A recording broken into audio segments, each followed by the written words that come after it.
Hey everyone, welcome back. I'm on the wrong page to another edition of First Chapter Friday. So, for those of you that are observant watchers, you will notice that I'm going out of order. I am going to push Ghost Boys, which you'll see up on the shelf, to another week. I'll explain why when I decide to do Ghost Boys. We'll wait a little bit for that. It's just a little too real right now with some things that are going on in the news. So I figured we'll just take a little break from that for a minute. So, this book that I'm going to introduce you today is called The Vanderbeekers of 141st Street. And it takes place in Harlem, New York. And it's a cute, I shouldn't say cute. It's a good little heartwarming story. With some twists and turns, of course, because I'm not just going to read some like everybody's happy and la la la story. There's always some sort of twist and turn. But anyway, the quote that I like from this book is, "It takes a super brave person to be as generous as you are, Hyacinth. Not many people are brave enough to be so loving." And yes, the children have some pretty unique names. Hyacinth being one of them that we will learn about in the story. Hyacinth is a flower, by the way. So this is where it starts. And actually, which I will put a picture of as well, it gives you a map of where they live in Harlem to start off the book. I always like things like that because it kind of helps you to picture some places that they're talking about in the story. And the other thing is that it starts off with a page that tells you that it is Friday, December the 20th, meaning that it is very close to Christmas. So we'll start in chapter 1, and then we'll talk a little bit more about where the book is headed after we get through chapter 1. Alrighty, here we go. In the middle of a quiet block on 141st Street, inside a brownstone made of deep red shale, the Vanderbeeker family gathered in the living room for a family meeting. Their pets, a dog named Franz, a cat named George Washington, and a house rabbit named Paganini, sprawled on the carpet taking afternoon naps in a strip of sunlight. The pipes rumbled companionably within the brownstone walls. "So, do you want the good news or the bad news first?" The 5 Vanderbeeker kids looked at their parents. Good news," said Isa and Lainey. "Bad news," said Jessie, Oliver, and Hyacinth. "Righto," said Papa. "Good news first." He paused and adjusted his glasses. "You kids all know how much Mama and I love you, right?" These kinds of conversations never go well. Oliver, who was 9 years old and wise to the ways of the world, put down his book and squinted. "Are you guys getting divorced? Because Jimmy's parents got a divorce, and then they let him get a pet snake." He kicked the backs of his sneakers against the tall stack of ancient encyclopedias he was sitting on. "No, Papa began. "Is it true?" 6-year-old Hyacinth whispered, tears pooling in her round eyes. "Of course we're," Mama said. "What's a dorse?" said Lainey, who was 4 3/4 years old and practicing forward rolls on the carpet. She was wearing an outfit of red plaids, lavender stripes, and aqua polka dots that she had matched herself. "It means that Mama and Papa don't love each other anymore," said 12-year-old Jessie, glaring at her parents from behind chunky black eyeglasses. "What a nightmare." "We'll have to split our time between them," added Isa, Jessie's twin. She was holding her violin and jabbed her bow against the arm of the couch. "Alternating holidays and summers and whatnot. I think I'm going to be sick." Mama threw up her hands. "Stop! Just everybody stop, please. Papa and I are not getting a divorce. Absolutely not. We're going about this all wrong." Mama glanced at Papa, took a deep breath, and briefly closed her eyes. Isa noticed dark circles under her mom's eyes that hadn't been there a week before.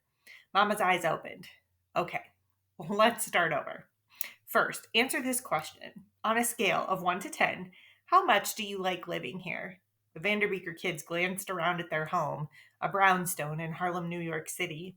It consisted of the basement, a ground floor with a living room that flowed into an open kitchen, a bathroom, and a laundry room, and a first floor with 3 bedrooms, a walk-in closet turned bedroom where Oliver lived, and another bathroom, all lined up in a row. A door on the ground floor opened up to a skinny backyard where a mommy cat and her new litter of kittens made their home under a hydrangea bush. The kids considered Mama's question. 10, Jessie, Isa, Hyacinth, and Lainey replied. 1 million, said Oliver, still squinting suspiciously at his parents. It's the best place in the whole world, reported Lainey, who somersaulted again and knocked down Issa's music stand. The pets scattered except Franz, who didn't flinch despite now being covered in sheet music. We've lived here most of our lives, said Issa. It's the perfect home. Except the Biederman, of course, added Jessie. The Biederman lived on the brownstone's third floor, and he was a seriously unpleasant man. He was also their landlord. Mr. Biederman, Papa corrected Jessie. And funny you mention him. Papa stood up and started pacing the length of the couch. His face was so grim that his ever present smile creases disappeared. I didn't see this coming, but Mr. Biederman just told me that he's not going to renew our lease. He's not renewing our, Jessie started. What a punk, shouted Oliver. What's a lease? Asked Lainey. Papa continued as if the kids hadn't spoken. Now, you've all done a great job this past year respecting Mr. Biederman and his need for privacy and quiet, he said. I mean, I thought for sure he would have kicked us out a couple years ago when Oliver hit that baseball through the window, or when Franz used his front door like a fire hydrant. If you know, you know. I'm surprised he's making us leave now after a spotless record this year. Papa paused and looked at his children. The kids nodded and looked back at him with innocent eyes, all except Oliver, who was hoping that no one had remembered the little incident earlier that year when his frisbee snapped a sprinkler pipe, causing a blast of water to shoot right into the Biederman's open window. Papa did not bring up the sprinkler incident. Instead, he said, "We're going to have to move at the end of the month." The room exploded with indignation, meaning like shakes fist.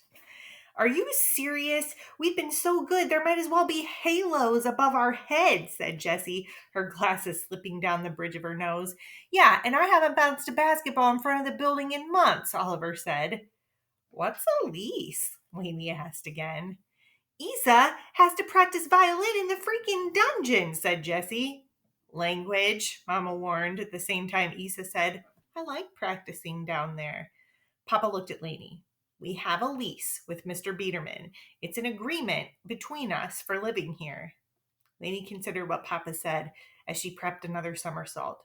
So that means he doesn't want us? Well, it's not that, Mama said. I think that Beetleman needs hugs, Lainey decided. She completed an accident-free somersault and then rolled over to lie on her stomach, searching for her bunny, who had taken refuge under the couch. Jessie glanced at the calendar on the wall. So that's it? We've only got 11 days left to live here? He's really going to make us move right after Christmas, said Isa. Is it because I can't keep Franz quiet? Asked Hyacinth as she chewed her fingernails. And when Franz heard Hyacinth say his name, his tail gave a little wag and his eyes fluttered open and then drifted closed again. I think it's my fault, Isa said. Her siblings stared at her. No one could imagine perfect Isa ever being the cause of getting kicked out of their home. You know, because of my violin playing, she said. Kids, it's no one's fault, Mama interjected. Remember how Papa and Uncle Arthur installed those energy saving windows last year? Those windows are much more soundproof than the old ones. We've done all that we can to try to persuade Mr. Biederman to let us stay. I even left a box of lavender macaroons outside of his door. Mama blinked. As a professional pastry chef, she took macaroons very seriously. What a waste, grumbled Oliver, who also took macaroons very seriously. Well, will our new place have a basement so I can practice? Isa asked. And yeah, I'm only moving if I can have a science lab in the new place with a Bunsen burner and new Erlenmeyer flasks, Jessie said stubbornly. My room's gonna look exactly the same, right? Like exactly the same? Asked Oliver. Will we move close by? Asked Hyacinth, so Franz can keep all of his doggy friends?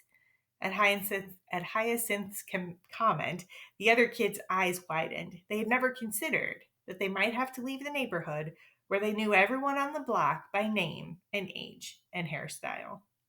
I've lived in this neighborhood my whole life, Papa said. My job is here. Only Hyacinth noticed that he didn't answer her question or look anyone in the eye when he said that. Listen, kids, he said, I have to fix the wobbly banister on the second floor and then take the building trash out. But we're not done talking about this, okay? Papa took his worn blue coveralls off the coat hanger and pulled them over the work clothes he was wearing for his computer repair job. The coveralls looked like something an auto mechanic would wear. Papa observed the somber faces of his kids. I'm really sorry about this. I know you love this place, but I promise this is going to turn out okay. And he slipped out the door. Oh, the kids hated when their parents talked about things turning out okay. How would they know? Before the kids could start in with the questions again, Mama's cell phone rang. She glanced at the caller and then back at the kids. I have to get this, but don't worry. We're going to talk about this more, I promise. The kids watched her rush up the stairs and then heard her say, Yes, Miss Mitchell, thank you for calling. We're very interested in that apartment that you listed, followed by her bedroom door shutting. Move, said Oliver, breaking the silence. That's bananas, rotten Biederman. I can't imagine not living here, Issa said, her fingers running over her violin strings. I really hope it wasn't my violin playing that caused all of this.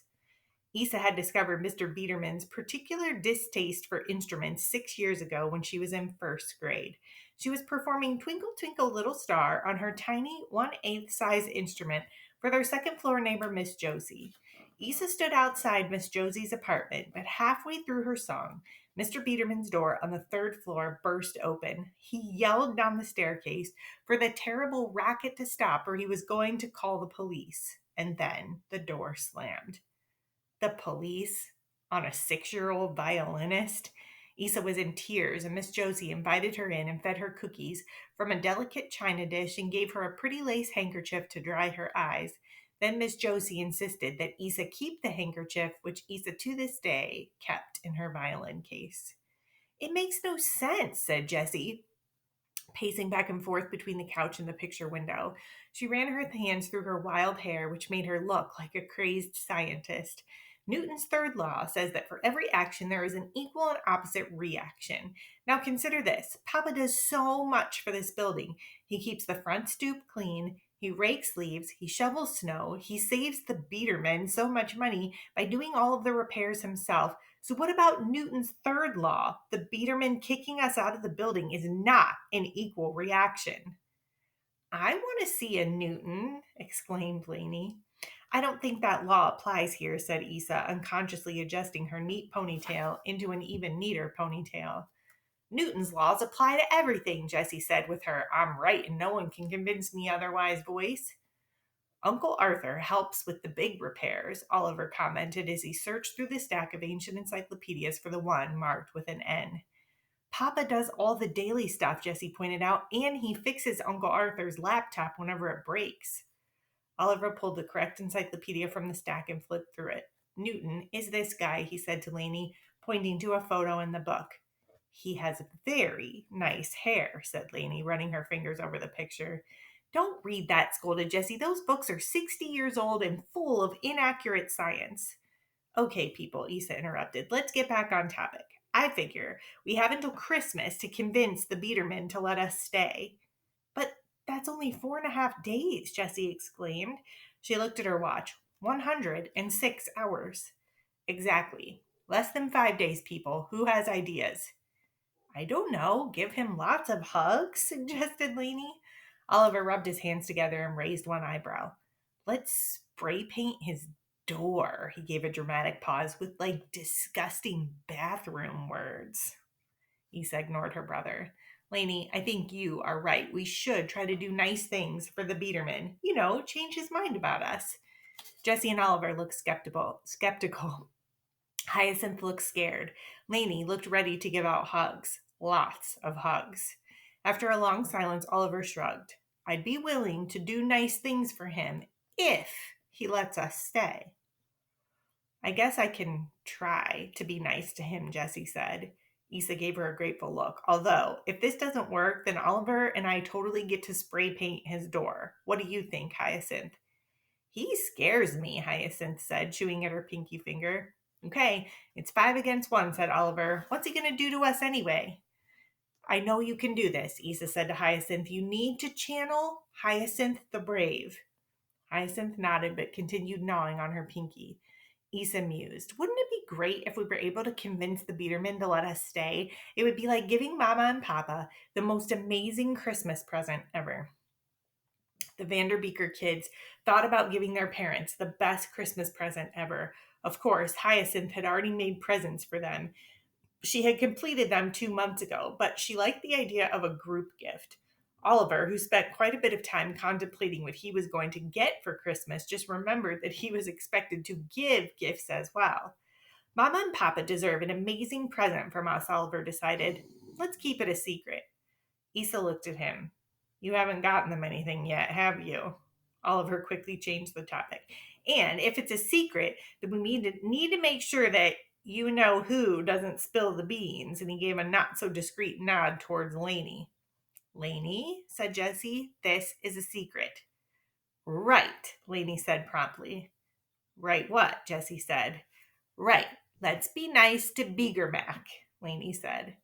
Yes, but we're going to keep it a secret for Mama and Papa, right, Lainey? Said Jessie. Right, said Lainey. The 5 kids started exchanging ideas for winning over the man on the 3rd floor. Operation Biederman had officially begun. They tried to feel hopeful about their plan, but in the back of their minds, they were all thinking the same thing. How do you make friends with a man you have never seen and who has not left his apartment in 6 years? So, that is the setup.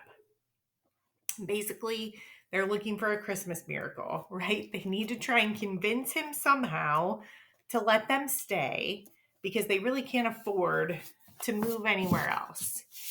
And as you can imagine, the things that kind of ensue from that are interesting. And they end up learning a lot about a neighbor that they had never even met. So I hope you enjoyed it. I hope that if you do enjoy it, you maybe check it out, read the rest of it. I included a book trailer so you can see a little bit more about it. And I included the author's website because if you like the way this author writes, Karina Jan Glosser, then you can check out some of her other books as well. All right. I hope you have a great day. And as always, thanks for listening.